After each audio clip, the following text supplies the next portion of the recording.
இந்த பாவக்காய் சம்பல் இப்படி செய்யுங்க. இந்த பாவக்காய் எடுத்து இஞ்சி பாருங்க, இதுதான் பாவக்காய். இதை நான் ஸ்க்ரேப் பண்ணிவிட்டு உங்களுக்கு திருப்பியும் காட்டுறேன். இந்த பாவக்காய் பாருங்க வடிவாக ஸ்க்ரேப் பண்ணுங்க. இந்த கையால் செய்யும். இந்த கை பாவம் இதை ஸ்க்ரேப் பண்ணியாச்சு. இவ்வளவும் ஸ்க்ரேப் பண்ணியாச்சு. நல்ல சின்னனா ஸ்க்ரேப் பண்ணியாச்சு. இப்படி நீங்களும் ஸ்க்ரேப் பண்ணுங்க. இது அது மாதிரி என்ன செய்யுங்க என்றால் இந்த இது இருக்குல்ல நெல்லிக்காயையும் ஸ்க்ரேப் பண்ணுங்க. இஞ்சி பாருங்க, இப்போ அதுவும் ஸ்க்ரேப் பண்ணியாச்சு. சரியா? அப்போ இது பாவக்காய், இது நெல்லிக்காய். இது அப்புறம் இந்த நான் இருந்தால் தான் கடிபடாது. அப்போ மெல்லமாக இந்த கையால் இல்லை, நீங்கள் இந்த கையாலையும் செய்யுங்க. இந்த சின்ன கண்ணில் செய்யுங்க.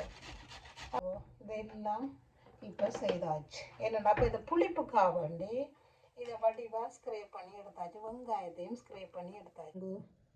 பாவக்காய், இது மற்றது ஓனியன். இது இந்த மிளகாயும் அடித்து வைக்காதீங்க ஒரு நாளும். இப்படி உடனே கிரைண்ட் பண்ணி அதுக்கும் நேராக கிரைண்ட் பண்ணாதீங்க. கறிக்கு இதுக்குள்ளேயே மூடி இருக்குது. அப்போ இதுக்குள்ளேயே கிரைண்ட் பண்ணிவிட்டு அப்படியே எடுத்து நீங்கள் இதுக்கு போடலாம். அப்படி ஃப்ரெஷ்ஷாக செய்யுங்க. உடனே இது அடியாக நான் இப்போ கிரைண்ட் பண்ண இதை மூடி கிடக்குது.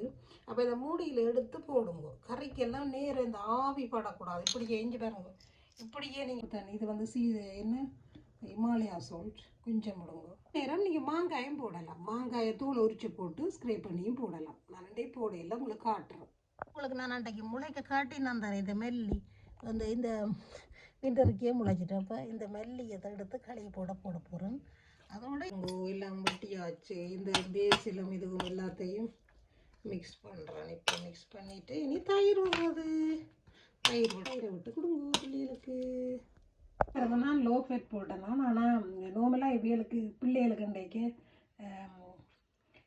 என்ன நல்ல க்ரீமாக மிச்சத்தை பிரித்து வச்சு கிடக்கு. மிச்சத்தை சாப்பிடு ஒருமிக்க போனால் அந்த தண்ணி நீத்து போயிடும்.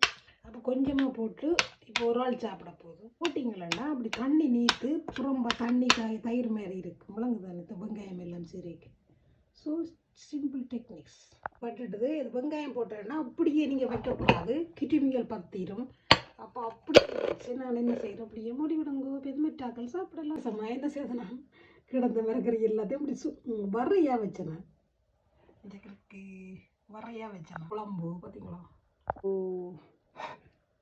வெண்டிக்காய், பீன்ஸ், மற்ற ஸ்வீட் கோன் எல்லாம் போட்டு வரேன். குழம்பு இல்லை, குழம்பு பாலே விட இல்லை. இந்த சாப்பாடு ரெடி.